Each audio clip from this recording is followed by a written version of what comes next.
This is the Dallas Morning News.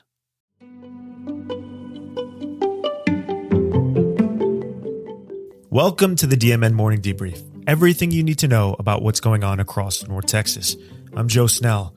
Coming up, today's top stories, and you'll meet the man leading the team of investigators who respond to every unattended, suspicious, and unexplained death in Dallas County. Somebody's really emotionally charged. There's absolutely nothing we can do or say that doesn't make us seem like we're the enemy, because we're taking their loved one away. But first, the weather and today's headlines. Dallas-Fort Worth's blazing heat will continue Tuesday as North Texas remains locked in a hot, dry weather pattern. Most of North Texas will be under an extreme heat warning starting at noon Tuesday and stretching until 8 p.m., according to the National Weather Service. Tuesday's high will be 106 degrees with a low of 82. The heat index, or feels-like temperature, could reach 109 degrees, according to the Weather Service. This weather report is compiled using information from our news partner, NBC5. At Fair Park, the State Fair of Texas will name this year's Big Tex Choice Awards winners at 2 p.m. The awards spotlight new fair foods and can help fairgoers decide which items may be worth their money. A panel of tasters, including Dallas Morning News food reporter Sarah Blaskovich, will sample all 15 finalists and vote in 4 categories: Best Taste Savory, Best Taste Sweet, Best Taste Sipper, and Most Creative. Dallas News will stream the judging on Instagram starting at 10:30 this morning, giving fair fans a rare look at how the winners are chosen. Meanwhile, Dallas police do not plan to shorten how long they keep data from Flock Safety roadside cameras, even as the company lowers its recommended default from 30 days to 7 days. Dallas keeps the data for 1 year because officials say investigators need more time for lengthy cases, serial offenses, and vehicles identified later in an investigation. The decision matters for privacy and policing because the city has more than 670 Flock cameras and a 3-year, $5.7 million contract approved in May 2025. Flock is also making some safeguards mandatory, including more search information and an audit tool meant to flag suspicious officer searches, but Dallas says that tool does not currently fit the city's 1-year retention period. A department spokesperson said there have been no investigations or incidents of misuse by Dallas officers, and police are still discussing whether to block immigration-related searches by outside agencies. In sports news, the Dallas Mavericks and Dallas Stars say they have resolved all outstanding legal issues in their dispute over American Airlines Center. That matters for fans and arena operations because the building will remain home to both teams at least through the 2030-31 season.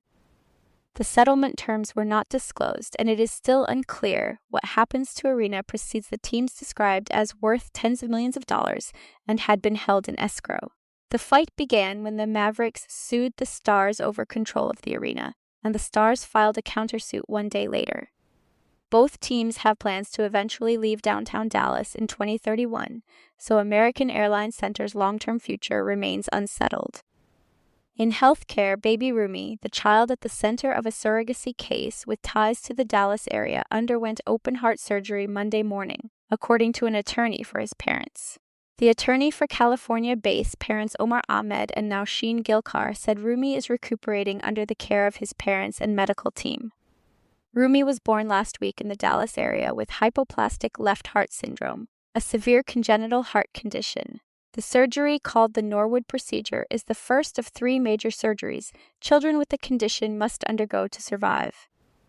The case drew attention because the parents' surrogacy contract with Alaska surrogate McKenna West allowed termination of the pregnancy after the diagnosis, but West refused to undergo an abortion. West later traveled to Texas before giving birth. The family's attorney said this will be the last health update they plan to share, and said Rumi's condition remains critical and complex.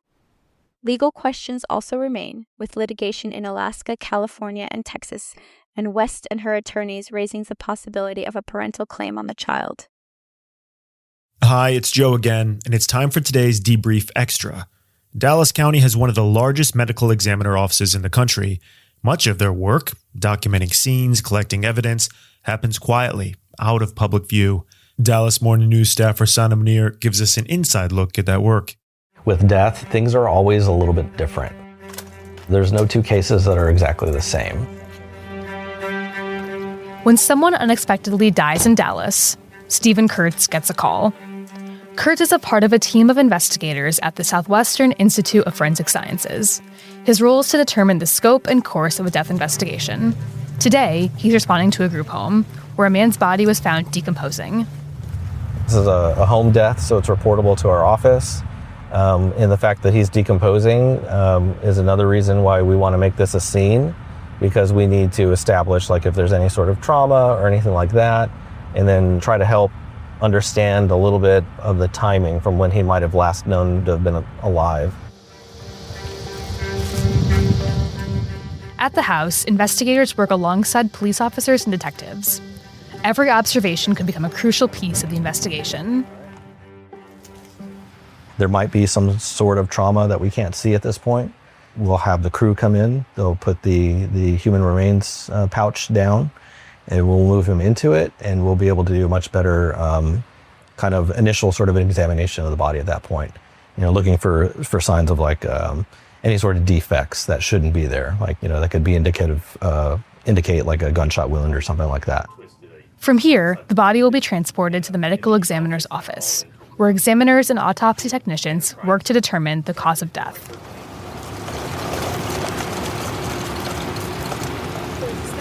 Despite the long hours and emotional burden, Kurt says the purpose of the work has never changed. Somebody's really emotionally charged. There's absolutely nothing we can do or say that doesn't make us seem like we're the enemy, because we're taking their loved one away. We're not law enforcement. We're not looking to arrest anybody.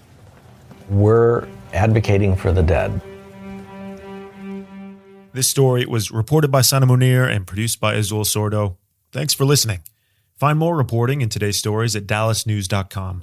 This digest was partially generated by AI and then reviewed and edited by our newsroom staff. We welcome your thoughts, questions, and feedback at audience@dallasnews.com.